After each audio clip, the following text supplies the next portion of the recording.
நீங்க இப்ப வீடியோல பாக்குறது இலங்கையில உள்ள சுடலைமட சுவாமி கோயில்.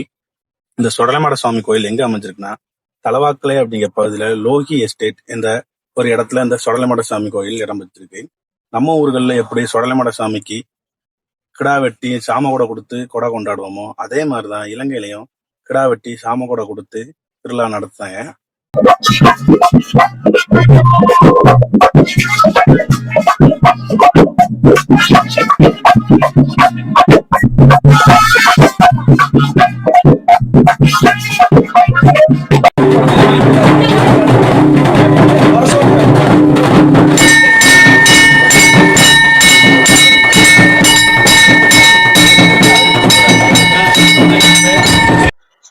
கம்பீரமா இருக்க சுடலை மாடனை பாருங்க. அடுத்தது இலங்கையில உள்ள சுடலை மாடன் சாமியாட்டம் எப்படி இருக்குங்கிறதையும் அடுத்தடுத்து பாருங்க.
சுடலை மாடன் சலங்கை கட்டி அருவா பிடிச்சி ஆடினது, தீப்பந்தம் வச்சு ஆடினது, அருவா மேல ஏறி ஆடினது எல்லாத்தையுமே நீங்க பாத்துருங்க. அடுத்தால இப்போ 2 பெண்கள் முகம் முழுக்க மஞ்சள் ராவி வேப்பல மாலை போட்டு 2 பெண்கள் ஆடிட்டு வராங்க. இவங்க எந்த சாமிக்கு ஆடுறாங்க அப்படிங்கிறது எனக்கு தெரியல. உங்களுக்கு யாரும் தெரிஞ்சிருந்தா அதை கமெண்ட் பண்ணுங்க.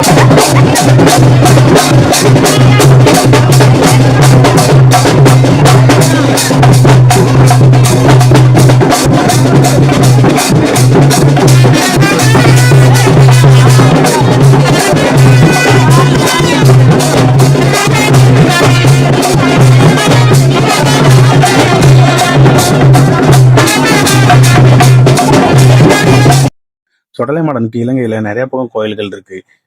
அதுக்கு காரணம் தமிழ்நாட்டில இருந்து நிறைய மக்கள் அங்க போய் தோட்ட வேலைகளுக்கும் மலைப்பகுதிகளில் வேலை பார்க்கறதுக்கும் போய் இடம்பெயர்ந்து இருந்தவங்க அங்க போய் தன்னோட குலதெய்வங்களா நினைச்சு சுடலை மாடனை கோயில் கட்டி வழிபட்டு வந்துட்டு இருக்காங்க. நம்ம இப்ப பார்த்த தலவாக்கலை சுடலை தவிர்த்து அங்க நிறைய பகுதியில் சுடலை மாடனுக்கு தனித்தனியாவே கோயில்கள் இருக்கு. இதை தவிர்த்து அங்க பிரபலமான கோயில்கள்னு பாத்தீங்கன்னா பவளமலை ஹட்டன் வீதியில ஸ்ரீ மாடசாமி அப்படின்ற ஒரு கோயில் இருக்கு. இந்த கோயிலை பவளமலை மாடசாமின்னு கேட்டீங்கன்னா நிறைய பேருக்கு தெரியும். அடுத்தது மாத்தாளைங்க பகுதியிலையும் சுடலை மாடசாமிக்கு ஒரு கோயில் இருக்கு. இந்த மாதிரி நிறைய கோயில்கள் சுடலை மாடனுக்கு இருக்குது.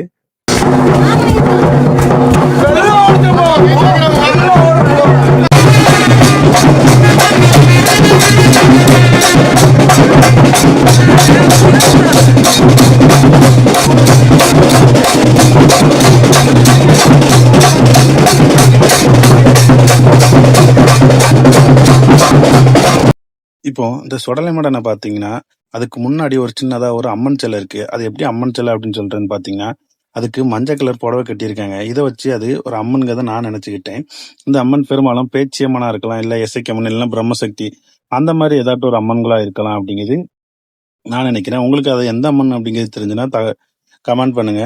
அடுத்தது இப்போ சுடலை மாடன் முன்னாலே ஒரு சிறிய பூஜை மாதிரி ஒன்று நடத்தி அதுக்கடுத்து சுடலை மாடனுக்கு பால் குடம் எடுத்து வர போறாங்க. பால் குடம் எங்க இருந்து அப்படின்னு பாத்தீங்கன்னா கங்கை அம்மன் கோயில் இருந்து சுடலை மாடனுக்கு பால் குடம் எடுத்து வர போறாங்க.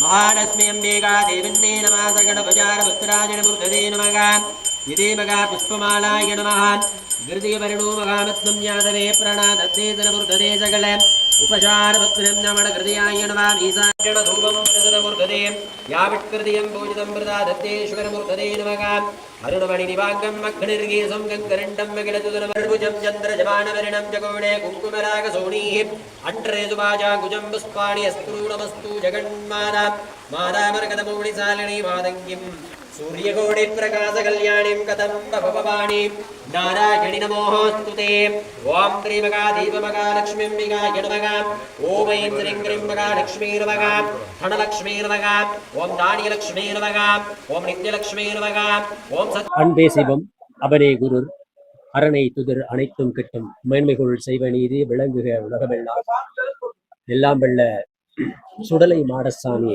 சுவாமியின் தேவஸ்தானத்திலே இந்த வருடமானது, அதாவது பராபவ வருஷத்திலே முதல் முறையாக இந்த லோகி தோட்டம் என்று சொல்லப்படுகிற, அதாவது தலவாக்கலையில் இருந்து சமீபத்திலே இருக்கக்கூடிய லோகி தோட்டத்திலே சுடலை மாடசாமி என்று நாமம் கொண்டு நமக்கெல்லாம் அருள் பாலித்துக் கொண்டிருக்கின்ற இந்த சுடலமாட சாமியினுடைய ஆலயத்தினுடைய வருடாந்த, அதாவது 9வது ஆண்டு மகா வருஷாபிஷேக திருமணத்திலே, அதாவது இன்றைய தினம் இந்த ஆலயத்தினுடைய உற்சவம் ஆரம்பமாக இருக்கின்றது. அதேவேளை இன்று கணபதி பூஜையுடன் மகா புண்ணியாக மகா யாகம், ஸ்நபனாபிஷேகம், கும்போத்தாபனம் என்று நடைபெற்று அதனைத் தொடர்ந்து மேலே கங்கையம்மன் ஆலயத்தில் இருந்து பால் குட பவனி ஆரம்பமாகி எம்பெருமானுக்கு அபிஷேகம், ஆராதன பூஜைகள் எல்லாம் இடம்பெற்று மதியம் சரியாக 12:30 மணி அளவிலே இவ்வாலயத்திலே மகா மகேஸ்வரர் பூஜையுடன் அன்னதான வைபவம் நடைபெற இருக்கிறது.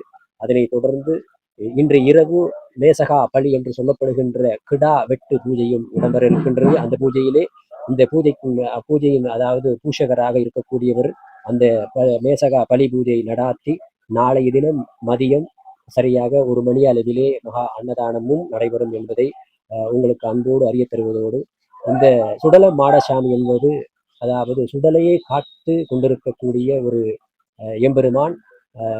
அந்த வகையிலே இந்த எம்பெருமானுடைய பக்கத்திலே இருக்கக்கூடிய அதாவது வால், பெரிய கொடுவா என்று சொல்லுவார்கள்.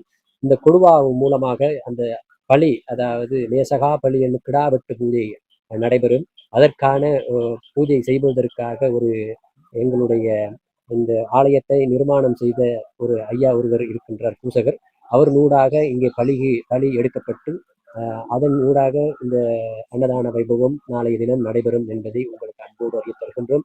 எனவே இந்த சுற்று வட்டாரத்திலே இருக்கக்கூடிய, அதாவது தலவாக்கலை மாநகரத்தில் எல்லாம் மட்டுமல்லாது இங்கிட்ட இலிந்துலை, தலவாக்கலை, லோகி, வேயாவல், நானோயா, மல்லியப்பூ போன்ற இடங்களில் இருந்து வருகை தருகின்ற மக்கள் அனைவரும் நாளைய தினம் வருகை தந்து எம்பெருமானுடைய அருள் கடாட்சத்தை பெற்றுமாறு உங்களை பணிவன்போடு நானோயா ஸ்ரீ முத்துமாரியம்மன் ஆலய பிரதம குருக்களாக இருக்கக்கூடிய அடியன் அன்போடு அறிய தருகின்றேன். எனவே பக்த அடியார்களே, இந்த சுற்று வட்டாரத்திலே இருக்கக்கூடிய இந்த எம்பெருமான், அதாவது லோகி தோட்டம், இந்த தோட்டத்திலே இருந்து எல்லாருக்கும் அருள் வாழித்துக் கொண்டிருக்கக்கூடிய எம்பெருமான் சுடலை மாடசாமியின் அருளை பெற்றுமாறு உங்களை பணிவன்போடு வேண்டுகிறோம். நன்றி, வணக்கம். அன்பே சிவம். அபனே குருர் அரணை துதிர் அனைத்தும் திட்டம். இப்போ நீங்க வீடியோல பாக்குற இந்த கிடாக்களை தான் சுடலை மாடனுக்கு பலி கொடுக்க போறாங்க. நம்ம ஊர்கள் வந்து கருப்பு கலர் கிடா தான் கொடுப்பாங்க. இங்க இந்த மாதிரி கலர்கள்ல கிடா பலி கொடுப்பாங்க. அடுத்தால அந்த புரோகிதர் சொல்லும் போது கேட்டிருப்பீங்க, சுடலை காத்த மாடசாமி அப்படின்ட்டு. அதாவது இலங்கையில வந்து சுடலை அப்படின்னா சுடுகாடு அப்படிங்கிறதான் அர்த்தம். அங்க உள்ள சுடுகாடுகளை ஃபுல்லாம் இலங்கை மக்கள் சுடலை சுடலை அப்படின்னு தான் கூப்பிடுறாங்க. அதனாலதான் அவங்க சுடலை காத்த மாடசாமி அப்படின்னு சொல்லியிருந்தாங்க. அதே மாதிரி நம்ம ஊர்ல இருக்க எரிமேடைகள் அந்த இதெல்லாம் இலங்கையில அந்த மாதிரி எரிமேடைகளையும் சுடலை அப்படிங்கிற பேர்ல தான் அழைப்பாங்க. அடுத்து சுடலை மடனுக்கு நடுசாம பூஜை நடத்தி கிடாக்கள் பலி கொடுக்க போறாங்க. ஆனா கிடா பலி கொடுக்கறதுக்கான வீடியோ நம்மளுக்கு கிடைக்கல. அதனால நடுசாம பூஜைக்கான வீடியோக்கள் மட்டும் பதிவிட்டிருக்கேன். அந்த வீடியோக்கள் எப்படி இருக்குது பாருங்க.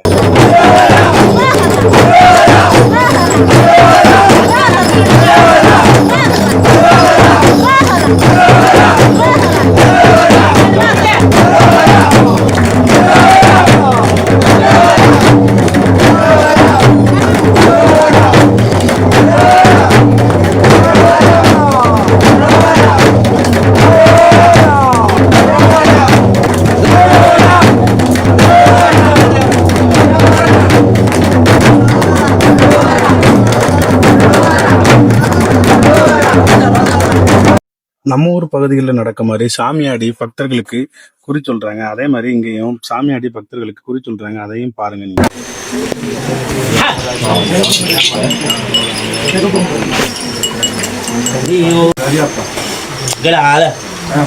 அம்மா அப்பா வாங்க.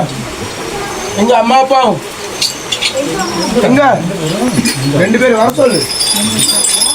கூட்டிட்டு வாங்க.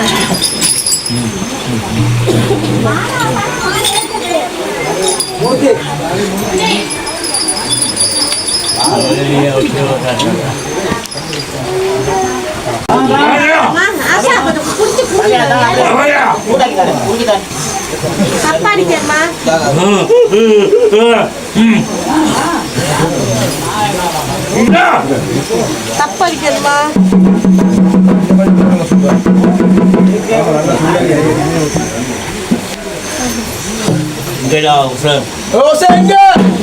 தப்பாடிங்க அண்ணே, கேள்வியோட அடிங்க.